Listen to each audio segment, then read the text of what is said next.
O secretário de Administração, William de Caetano, está com a gente para falar de projetos que autorizam a abertura de crédito suplementar. Dito assim, já dá até para entender de que se trata, mas para quais finalidades ou benefícios, afinal de contas, a Prefeitura pleiteia isso? Bom dia, William. Bom dia, Daércio. Bom dia, Tadeu. Bom dia, William. Bom dia a toda a equipe e todos que nos assistem e nos ouvem nessa manhã. Primeiro, o que é um crédito suplementar? Crédito suplementar, Daércio, é o seguinte, é algo que eu não tinha planejado no orçamento. E eu vou suplementar ele, eu vou aumentar aquilo no orçamento. Então, quando você faz o orçamento do município, normalmente é no meio do ano. Você começa a planejar ele, primeiro a diretriz orçamentária e depois a LOA, já no meio do ano. Então, muitas vezes você está colocando no orçamento aquilo que está planejado até aquele momento, ou aquilo que está fechado até aquele momento, né? Pois tem mais alguns meses até aprovação, publicação.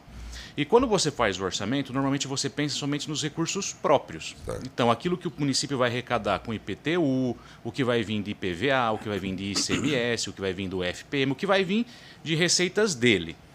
As receitas que você projeta de convênios, obras de governo estadual, governo federal, emendas parlamentares, conforme elas vão chegando, você envia para a Câmara um projeto de lei que suplementa aquilo no orçamento, tem um fim específico.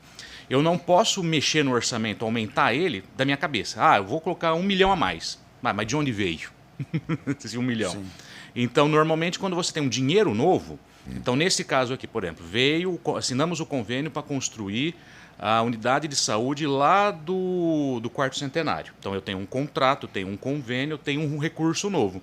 Eu suplementei o orçamento somente naquele valor para fazer aquela obra. Eu não posso pegar e desviar isso para outra. A suplementação é carimbada. É carimbada. Então você pode ver que a lei ela já determina aonde é que vai ser aplicado e o porquê. Porque eu tenho uma fonte de recurso nova. Então toda vez que eu tenho uma fonte de recurso nova, e normalmente é por convênio federal ou estadual, né, mesmo com emendas parlamentares, mas vem do governo federal ou estadual, eu vou lá e adiciono aquilo no orçamento. Ou seja, passa a existir no orçamento do município, acrescenta, ou seja, suplementa aquilo no orçamento e você precisa de autorização da Câmara para mudar a lei orçamentária. O benefício já estava planejado, ele até existia sob um determinado valor e aí você pode adicionar outro valor. Isso, naquilo. Então, eu tinha lá um orçamento de 414 milhões aprovado pela Câmara. Sim. Isso todos com recursos do município ou transferências obrigatórias, aquelas transferências que você já tem. No ano passado, nós assinamos um convênio para fazer algumas obras. Eles foram rodando, né? Agora chegou no momento que está prestes a abrir a licitação, ou no caso esse exemplo que eu usei da unidade de saúde, abriu sexta-feira, foi publicado o processo licitatório. Então agora ele tem que passar a existir no orçamento esse dinheiro para eu poder fazer a licitação, né? Então a Câmara, que agradeço publicamente em nome do prefeito à Câmara, entenderam, aprovaram por unanimidade os projetos, né? Explicamos, o Ademir, que é líder do governo, explicou lá para os vereadores, todos eles entenderam e de pronto aceitaram, inclusive uma das sessões foi em sessão extraordinária, né? Porque a gente precisava rapidamente daquele recurso à disposição, tanto que saiu a licitação mesmo na sexta-feira, né? Então agradecer à Câmara que entendeu, justamente porque às vezes você entra num processo que se a Câmara não entende, os vereadores não entendem o que é, isso pode perdurar, se arrastar por um período e você às vezes acaba perdendo o time do projeto, né? Então nisso a gente tem que agradecer. Mas é basicamente isso. Então nós temos obras hoje na faixa de 30 milhões de reais de convênios do governo federal, mais ou menos uns 5 milhões de recurso próprio no caso da parte do município. Então nisso, Daércio, nós vamos ter com essas aprovações, o Cido conseguiu lá no governo federal ano passado, pelo novo PAC, essas obras que vão se concretizar agora, né? Então lá no Pinheirinho, ao lado do SAMU, tem um terreno que sobrou, nós vamos construir uma unidade de saúde nova. Então aquela do quarto centenário, que é um pouquinho para baixo, vai passar ali para cima, já numa unidade grande, adequada para aquela região. Lá no Cidade Jardim, nós vamos construir uma escola de tempo integral, né? Então vai ter uma escola lá de 5ª, 8ª série de tempo integral. Lá no Portal Terra da Saudade, uma creche para mais de 350 crianças, acho que dá 370, se eu não me engano. Depois nós temos a duplicação de toda a João Marquesan, mais uma avenida acessória que vai para o Bom Jesus, derivando ali da João Marquesan, a Estrada do Turvo, que nós vamos ter lá, e tem mais um recurso que foi aprovado nessa de quinta-feira, que é para aquisição de equipamentos e insumos para as unidades de saúde. Então, que também é questão de convênio, né? Então, todos esses recursos já estão carimbados, já estão garantidos. Agora, conforme vai tendo as liberações, vou dar um exemplo. Lá no Turvo, está tudo prontinho o projeto da estrada. Falta só o DAE liberar a outorga, porque tem uma ponte. Então, para você derrubar aquela ponte, fazer uma nova, né, do tamanho adequado, ou mexer naquela ali, você precisa da outorga, porque tem o curso da água. Então, na hora que vier a outorga, libera a licitação. João Marquesan, precisava da... Como tem o linhão, CPFL tem que falar, não está na faixa de domínio minha, aquela faixa que você não pode ter construção embaixo. Demorou um pouquinho, já saiu, então já está para sair essa obra. Então, cada uma tem um detalhezinho de ordem técnica, que depende de outros órgãos, mas já estão bem avançados, e conforme vai saindo, agora com essas aprovações da Câmara, a gente vai poder soltando as licitações. De todas estas, né, Tadeu, sempre que vocês vêm e dão uma entrevista sobre essas obras todas e tal, depois vocês vão embora e sobra para a gente a pergunta. Responder. De todas elas, sabe qual é campeã, depois que vocês vão embora e as pessoas querem saber mais? A ligação aqui da Baldan com a região ali do Santa Rosa. Né? Então, eles sempre falam depois, né? Mas escuta, e cadê? E não sei o que e tal. Me fale um pouco mais sobre essa particularmente, claro. E se há alguma possibilidade de dizer quando é que ela vai ficar pronta. Olha, essa daí nós tínhamos essa questão da CPFL, né, como eu disse, ali como tem o linhão, todo mundo sabe que tem um linhão que passa ali, e ela tem uma faixa de domínio, vamos dizer assim, X metros, eu não vou lembrar agora de cabeça, assim, do eixo da linha para a direita e para a esquerda, você não pode ter nenhuma construção, você só pode ter passagens, tipo assim, a rotatória, você só passa por baixo, mas você não pode ter uma avenida embaixo do linhão, até porque senão você fica desviando das torres, né, ou passar por baixo dela. Liberou. Agora a gente enviou tudo isso para a Caixa Econômica Federal. Creio eu que ela, mais em torno de uns 30 dias, ela deve concluir a análise, porque analisa o projeto todo. Ela só inicia a análise quando tem todos os elementos. O último tem. Agora tem, então provavelmente em uns 30 dias ela deve finalizar essa análise e autorizar a licitação. A licitação demora em torno de 30 dias. Uma obra, estamos falando aí de mais de 15 milhões de reais, quase 20. Então é uma obra, uma concorrência pública, ela tem mais publicações, né?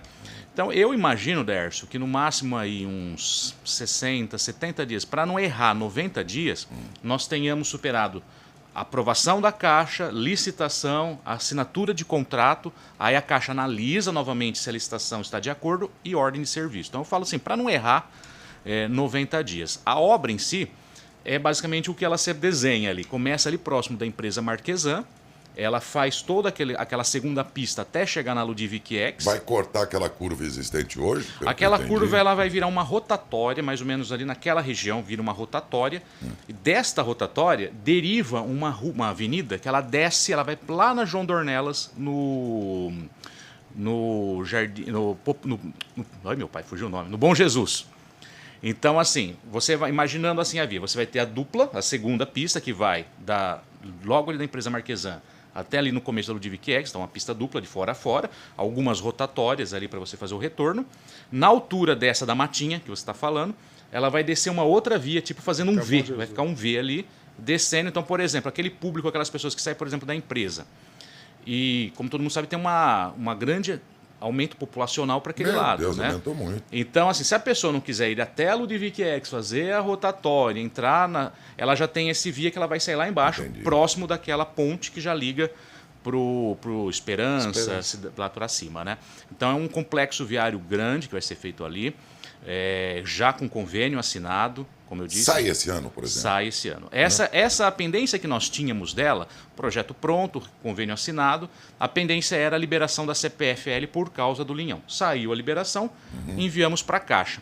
Eu falei assim, para não errar, é claro que pode ser que seja antes, mas assim, entre a análise da Caixa, aprovação, análise da licitação e ordem de serviço, em torno aí de 90 dias. E a duração da obra? A obra está prevista, o cronograma fala de 12 meses. Né? Mas tudo depende do clima que se pegar. Se chove tal. muito, Exatamente. Ali, se você olhar, pessoal, da pista que já está existente, olhar para o lado, você vai ver que tem um talude de terra grande. Então tem um movimento de terra bem grande para ela nivelar ela. Depois você tem toda a construção das galerias de águas pluviais que vai por baixo, guia, sarjeta, base, subbase, brita, pavimento, né? Pintura e libera para o povo. Então, estamos falando então em meados de 2026. Exato. Isso assim, cronograma de obra, né? Obviamente que dependendo da empresa que pega, dependendo das condições, você faz muito mais rápido, né? E nós temos também aquela situação dos recursos em concorrência, né, licitação, né?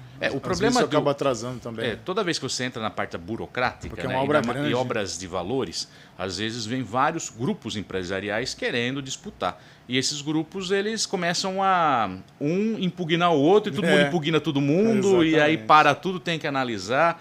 Mas isso faz parte do processo licitatório. Creio eu que a gente pode até ter isso, mas a gente tem uma equipe muito técnica lá no setor de compras que faz isso com velocidade, maestria e consegue. Mas tem os prazos legais que você tem que respeitar. É 5 dias para recurso, 5 dias para resposta, Sim. 5 dias da resposta e assim por diante. É só o William chegar aqui que começa a pipocar. Tem uma pergunta interessante aqui sobre a situação da estação ferroviária. Por que o projeto não foi adiante? Se vai ficar como está, o que está acontecendo lá? Boa pergunta. Nós temos várias obras Luiz iniciadas. Fernando do Monte Carlo. Legal, Luiz. Nós temos várias obras que foram iniciadas e elas não estão conclusas justamente por surgiram vários problemas. Mas a problemática maior, essa da estação ferroviária, a empresa que estava fazendo essa obra, tanto esta quanto a Casa do Menor, a Casa de Acolhimento Institucional, próxima ali ao SEC, era a mesma empresa. Ela faliu.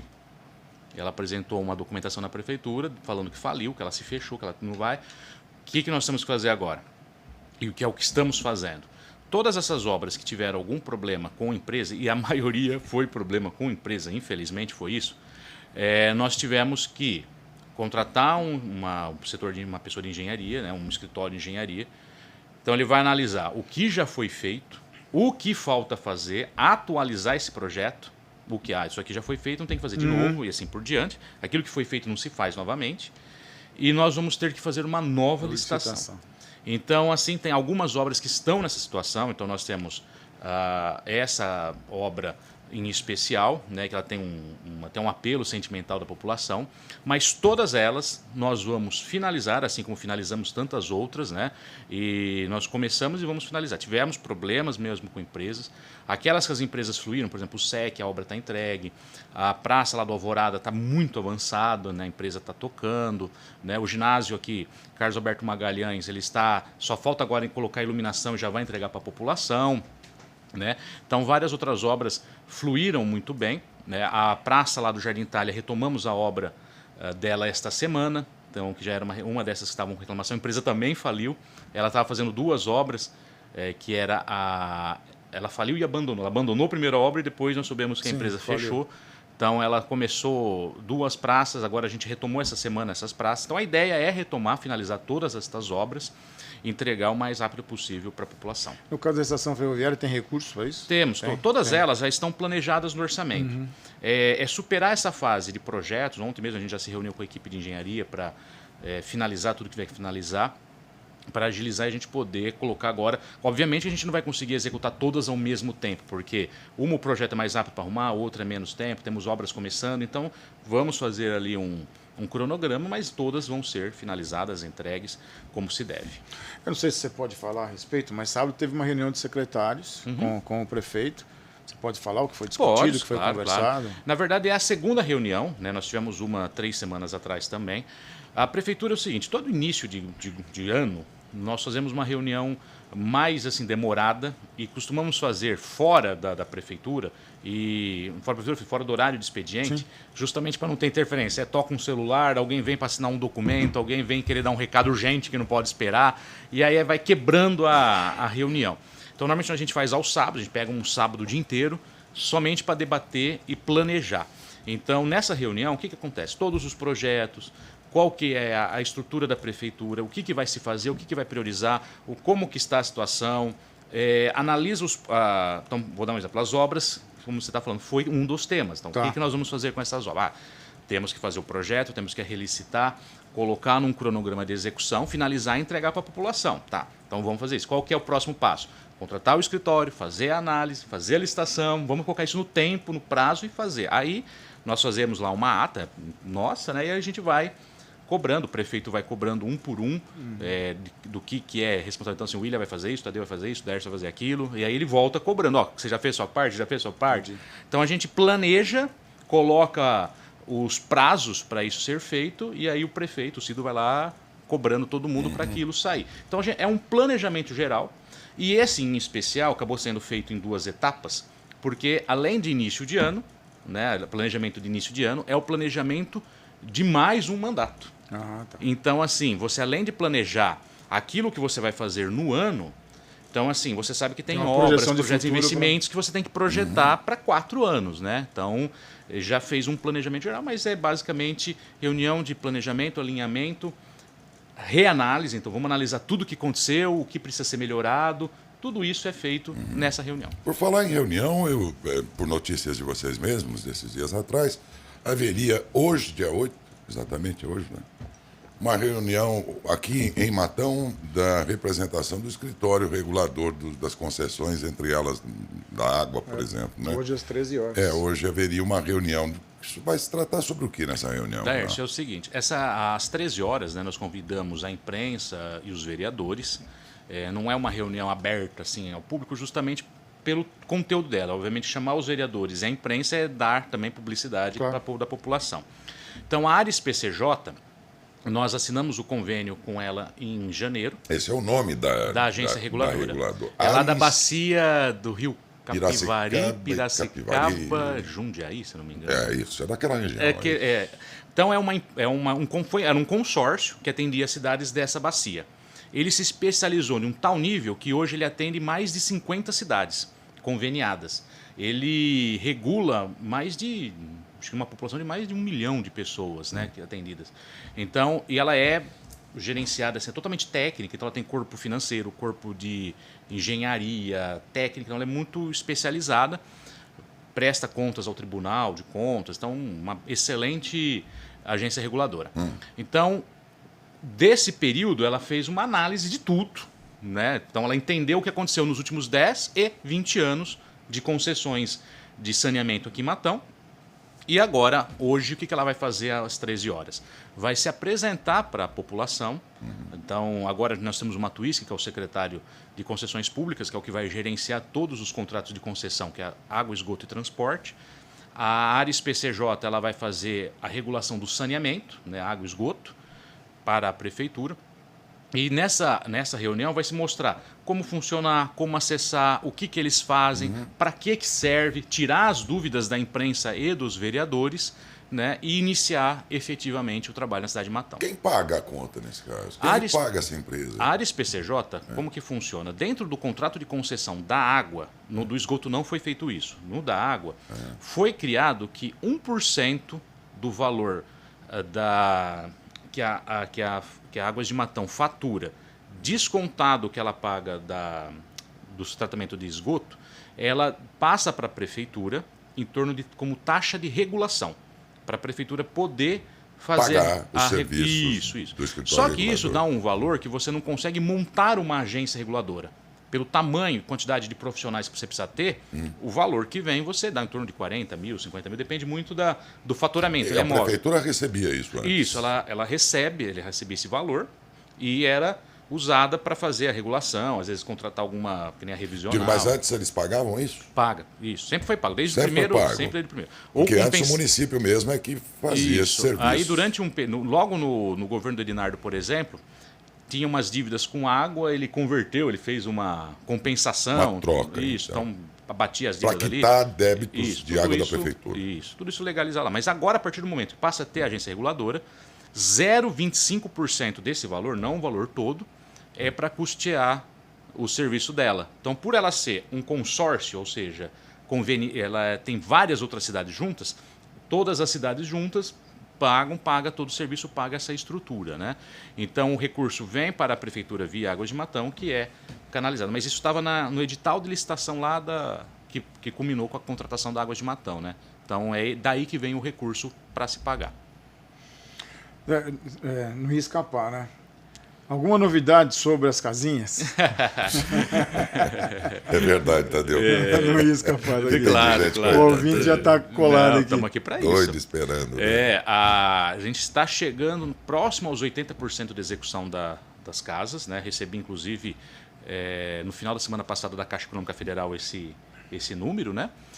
E o pessoal lá da Secretaria de Assistência Social está finalizando aquele processo de hierarquização para envio posterior para a Caixa Então, eu creio assim, o nosso prazo limite é agosto, né, que é quando é a previsão da entrega dos imóveis, tem que estar com tudo isso. Então, para entregar o imóvel, tem que ter para quem entregar, Claro. né? Então, a previsão é que todo esse processo se finda em agosto. A gente já enviou uma documentação para a Caixa, então agora tem aquela troca. A Caixa faz análise, fala, não, esse pode, aquele não pode, está errado. Ah, tá. Isso Então, está em andamento. Está em andamento, é essa fase que está em andamento. Você deve gostar muito do que você faz, né?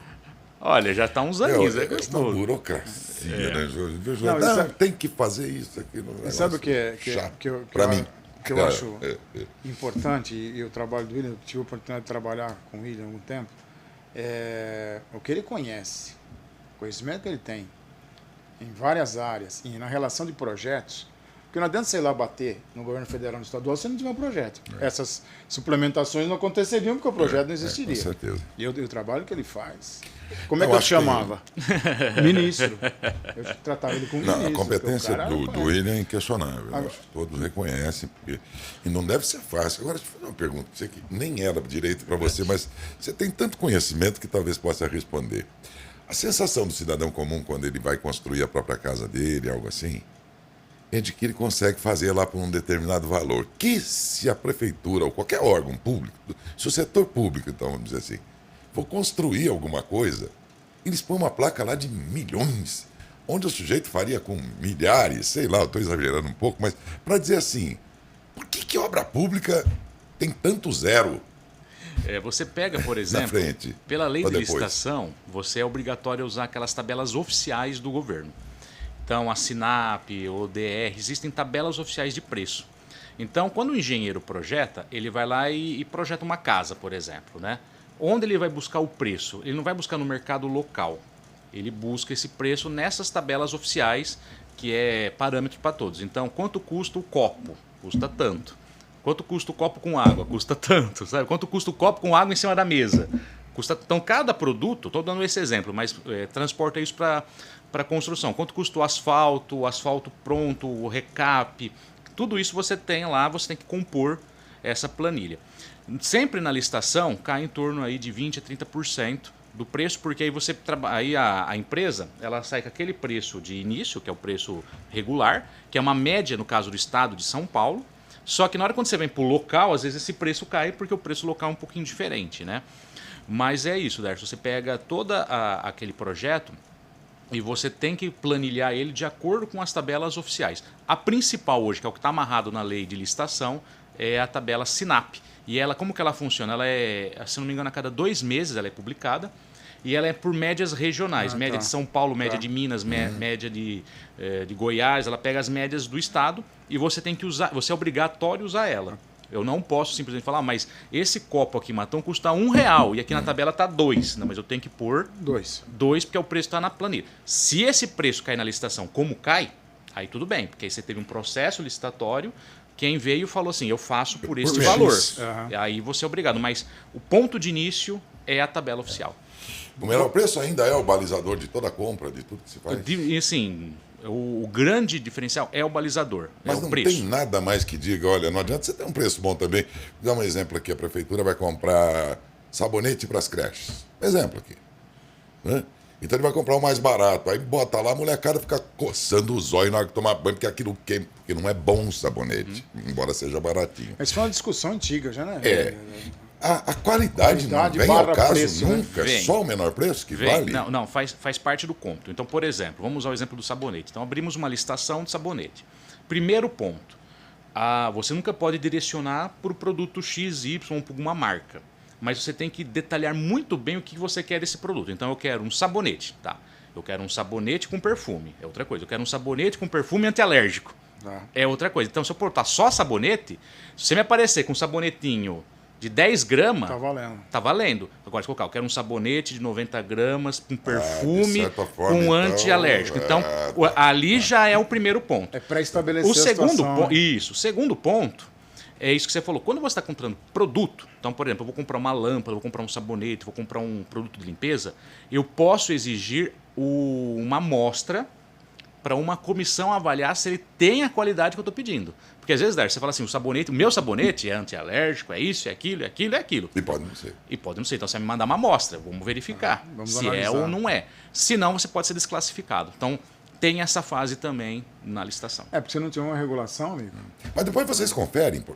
No exemplo do sabonete. Quando chega a mercadoria, vocês conferem depois? Sim, porque depois, quando você faz a sua proposta, aí você põe a sua marca, aí você põe o que você vai entregar.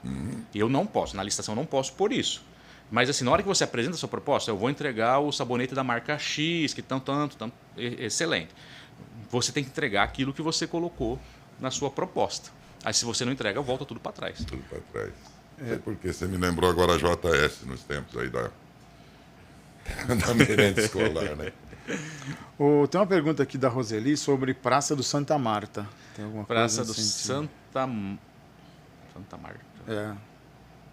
Como você não sabe, Tô William? tentando ler. Sabe tudo. Não, cara, eu tô Imagina, cara, lembrando. será que é um- Eu tô vendo que eu acho alguma próxima. Será que é um né? pedido para Deve ser algum construir pedido, uma? provavelmente. Pede para a Roseli ser mais específica. Não, eu tô falando que agora... por Ué, favor. falei... Agora eu me animei. Ah, você viu? Me animei porque me dá muito esse tilt aí. Será que é só comigo? Não. O William nunca teve. Teve. Como eu sou mais antigo, é a tela azul do Windows. Não, tem aquele meme daquela atriz lá que fica pensando assim, aparece aquelas equação na cabeça, assim. Agora foi essa. Porque Santa Marta eu não estou recordando de ter algum investimento de praça lá. Às vezes pode ser alguma próxima ali. Praças hoje, nós estamos fazendo a do Alvorada, ao lado da unidade de saúde, ali na Coab e lá no Jardim Itália. Essa do Jardim Itália, que é essa que eu falei que a gente retomou agora, a gente vai terminar ela, depois vai terminar a da Coab e a do Alvorada ela está em andamento, já está rodando mesmo. São as 3 praças que nós estamos trabalhando agora. E lá no Cristo, entre o Cardim e o Popular, nós estamos fazendo um playground ali para a criançada. É uma mini praça também. Ok. Pergunta aqui sobre as obras da piscina ou das piscinas do polo esportivo. Essa foi uma que deu um problema com o projeto.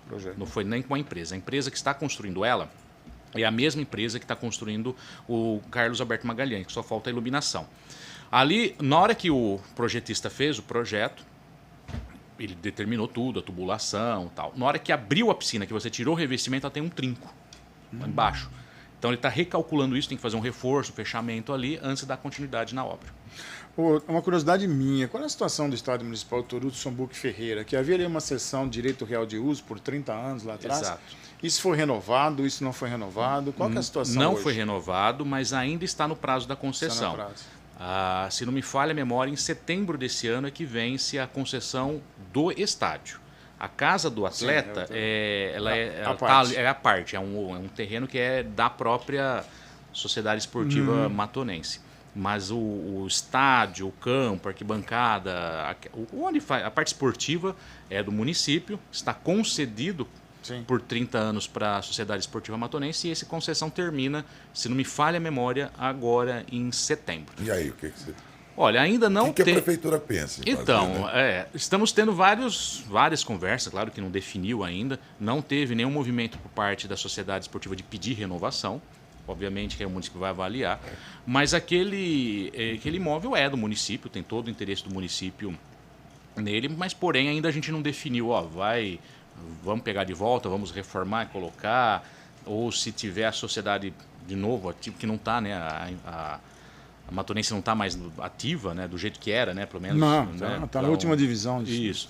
Então, vamos aguardar para esperar a concessão. Até lá a gente vai analisando todas as possibilidades e, obviamente, a gente vai anunciar Porque foi tanta publicamente. coisa, né, Tadeu? Tanta alternância de momentos bons. Claro que se interessou ao município, porque Matonense era uma amostra do município, o Brasil inteiro e tal.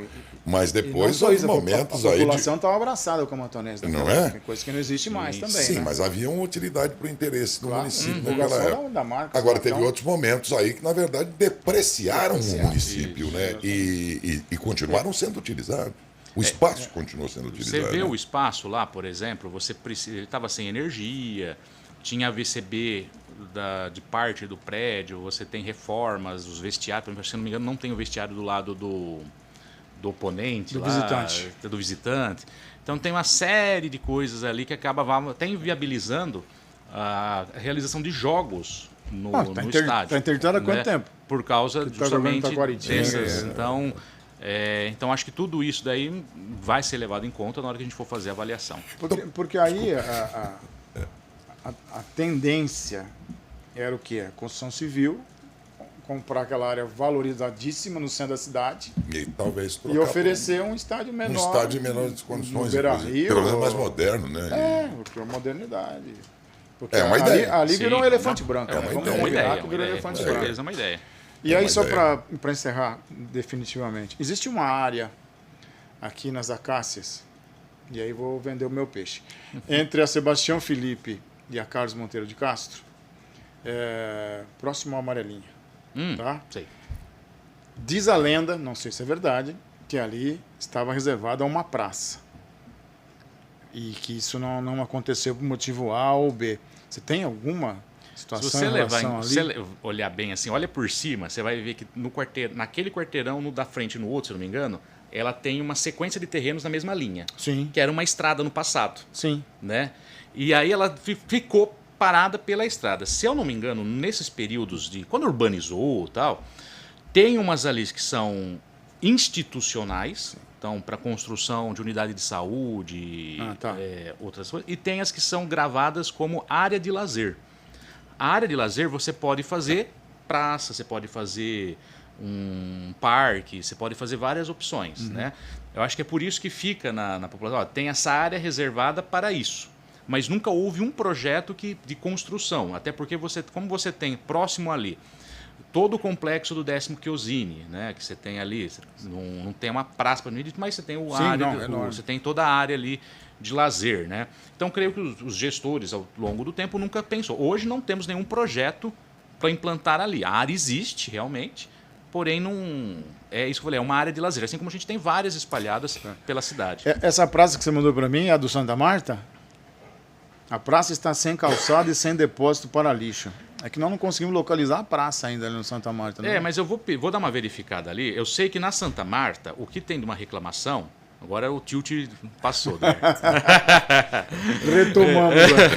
Entre o término do Santa Marta e as costas ali do antigo clube da Citrosuco, né, você tem um terreno ali.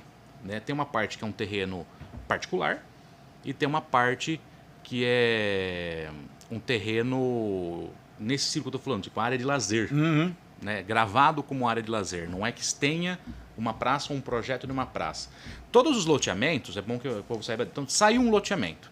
Você tem que determinar, o loteador ele reserva uma parte para área de lazer, uma parte para área verde e uma parte para área institucional. E esses terrenos vêm para a prefeitura. Fica com um estoque para a prefeitura para ela determinar o uso. Então, por exemplo, eu não posso pegar numa área de lazer e construir uma creche. Certo. Entendeu? Nem vice-versa. Não, o inverso pode. Pode. Que a institucional ela é mais aberta. Qualquer coisa que seja institucional. Mas, por exemplo, na área verde você não mexe. A área verde só planta árvore. No máximo você faz a calçada. A área de lazer é para qualquer equipamento de lazer. E a área institucional é para qualquer equipamento institucional da prefeitura. Pode até ser uma praça, mas basicamente você põe creche, posto de saúde. Entendi. Então, creio que é isso. E ali, às vezes, o pessoal vai lá e joga lixo. Podemos ir? Claro. William, muito obrigado pela sua participação. Bom dia. Daírcio, eu agradeço, Tadeu e todos os ouvintes que nos acompanharam.